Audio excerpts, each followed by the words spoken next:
So here's a good exercise for internal second and third finger distinguishing in a chord, and also a right hand moving bass line thing. So you're going to take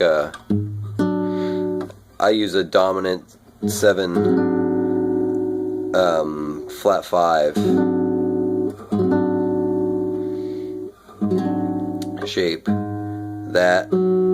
So second and third finger on the 6th and 4th strings respectively in the same fret, no matter what fret you're doing it on, 3, 4, whatever, it's movable. So I'm just doing it on 4th fret, so it'll be an A flat 7 flat 5. So then you get the third of the chord with the pinky on the 3rd string, which is 1 fret above, and then the first finger goes on the fret below.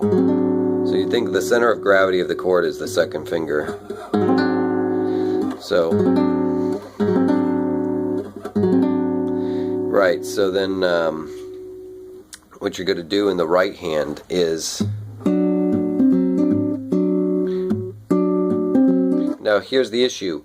The whole point of this is to teach you how to solve this issue with a moving bass line off a 6th string chord shape. Oftentimes you'll be leaving the 5th string out for various reasons, because you don't want too thick of a bass sound, you don't want it to ring out, the guitar can be woofy in the register.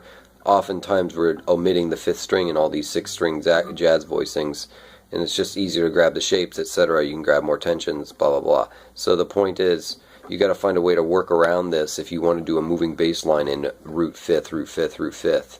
So you got to find, the way I do that is you can turn this into sort of a, you may not be able to get the 5th off this shape because then you're moving your pinky, although we might try that, but at least you can get the flat 5 if you're doing a flat 5 shape by doing this. So look at the left hand.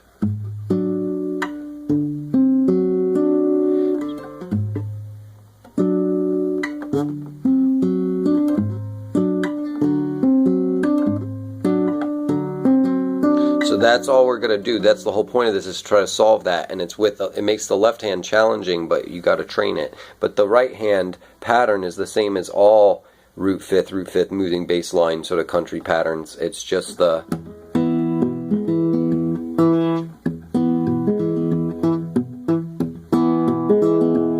so root octave, or root 5th, root 5th. You can now also the problem here is you can't really do root octave because you need the 7th in the chord. That's the whole point of having these jazz voicings. So you can't really do. It doesn't really, to my ear, work all the time. It doesn't really always consistently work to have.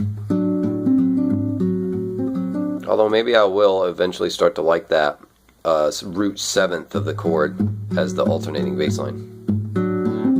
You could. But anyways, it works well with flat 5, so we're going to try that as the exercise. And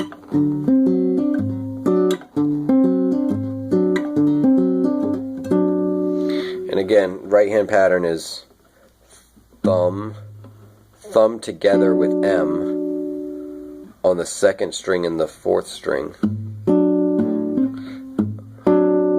And then thumb on the 5th, and then pinky, or first finger, and then thumb on 4th, and then M again. So it's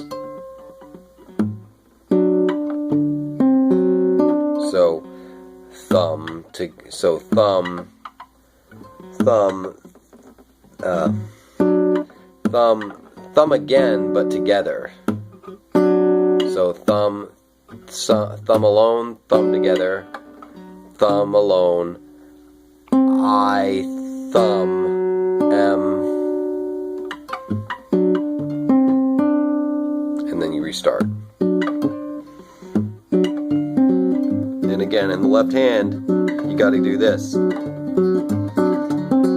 Because you can't, you need to be able to get the flat 5 with 3rd finger, but you can't sacrifice the 7th of the chord because you're going to be playing it with the thumb later in the right hand pattern. Alright, so let's practice it a few times slowly. Here we go. 1, 2, 1, 2, 3, 4.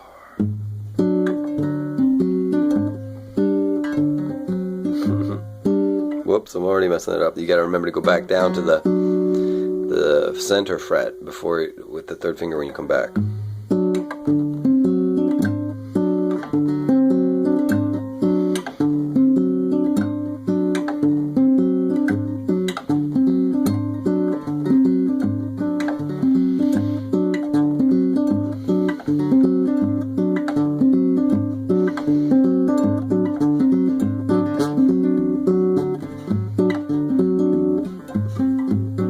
Then I suppose if you were to repeat it and to do an extra one, you'd have to go back early.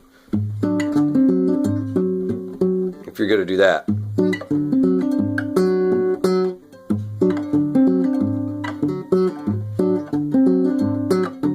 You could continue to switch, but that's not as common, I feel, at least in the bass lines I've been playing.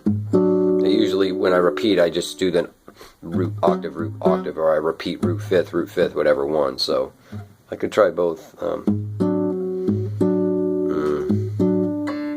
was I doing?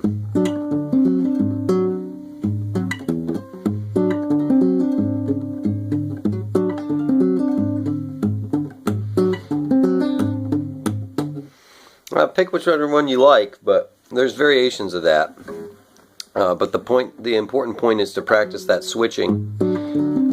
Getting your second finger to take over the duties of the third for a second, and then coming back. And that might be a necessity to get the sort of bass lines you want. And it's that sort of training you got to work around, you know?